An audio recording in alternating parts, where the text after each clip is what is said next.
Magandang araw ulit sa inyo, sa mga Pilipino dyan sa Pilipinas. Magandang umaga at magandang hapon sa Middle East at magandang gabi dito sa Amerika. Maski sa Canada ay magandang gabi. Okay? Okay. And if you haven't subscribed to my channel, please subscribe to my channel. And also at the same time, give me a big likes, guys. Excuse me. At bigyan nyo ako ng comment.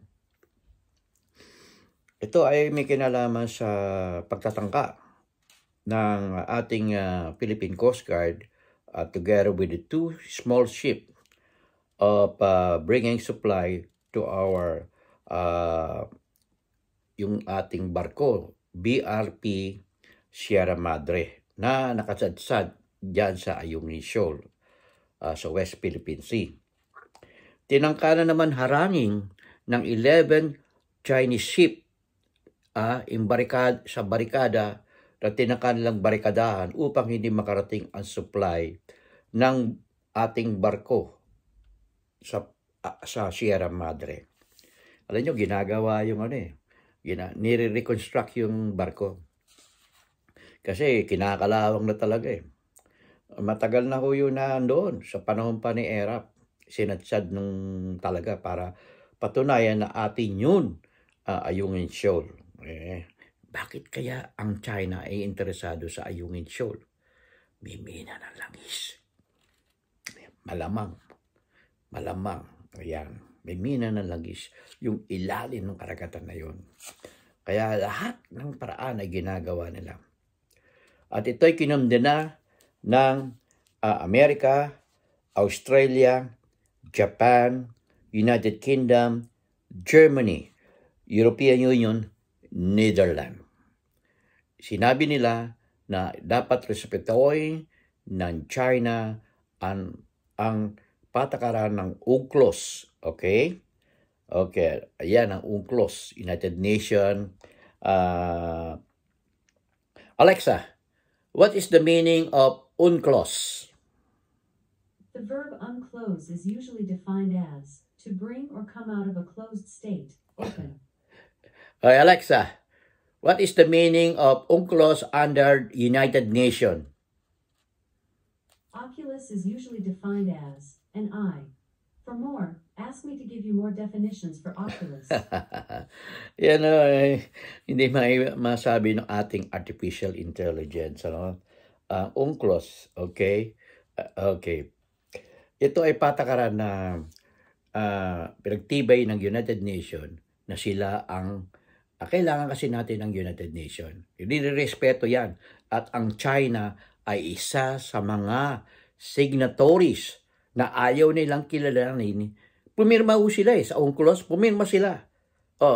Yung sino man ang dyan, whoever is the Chinese ambassador, I invite you to my channel and let us and speak English, the ambassador in China.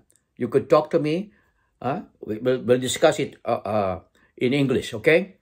Why are you not respecting the UNCLOS under the United Nations in which you are signatories? Okay? So, yan. At ito ay pinotestahan. Nagprotesta ho ang 125 diplomatic protest natin sa China ng BBM administration. Simula last year, there are already 125 diplomatic protests. Yan o. Kaya nananawagan ng Amerika at ang ibang bansa na para magkaroon ng peace and order in South China Sea, respetuhin ang patakaran ng UNCLOS. Kasi lahat yan. At ang China ay isa sa mga signatories. Okay? At isipin nyo, 12 na barko ng China at kasama yung mga militia ship na nag-blockade. Okay?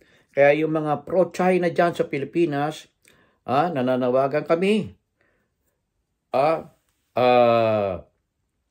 Dating Presidente Digong Duterte, Vice President Sara Duterte, at ang lahat ng mga Duterte sa Davao na pro-China, Attorney yung bang dating press secretary, Roque. Okay? Senator, sino tong senator na to? Na siga-siga, na hindi maka-English? Ha? Robin Hood Padilla. Oh, college graduate ka, hindi ka maka-English. Ha? Oh, grabe ka. Paano mo na naipasa yung yung mga examen? English lahat yung mga ang nasa examen sa Philippine College of Criminology dyan sa Quiapo. O baka dyan naman sa Claro and Recto yung Philippine College of Criminology mo. Ha? Senator, sandali lang naman, magkano bayad doon, ha? Senator, magkano bayad? Okay? So, yan ang mahirap eh. Alam nyo, mabibili nyo ang diploma nyo pero hindi nyo pwedeng gamitin kasi wala kayong alam eh. So, yan ang importansya, no? What is the use? Okay? Hindi lahat nabibili ng pera. Okay? So, sana kayong mga pro-China dyan sa Pilipinas, magising na kayo. Ito ang yung likod, Freddy, dito sa Amerika. In God we trust, never hold your peace. Let us support the President of the Philippines, President Bongbong Marcos Jr. for the defense of the West Philippine Sea because ito ay parte ng Pilipinas at ito ay marami tayong nakukuha biyaya dyan, biyayang dagat, mga isda, malalaking isda, tuna fish. Okay? At ito ay nakaka-apekto sa economy natin kung hindi natin pangangalagaan at ipagtatanggol. Sa mga Pilipino na sana ay magkaisa na tayo upang ipagtanggol ang West Philippine Sea. This is Rose Freddy.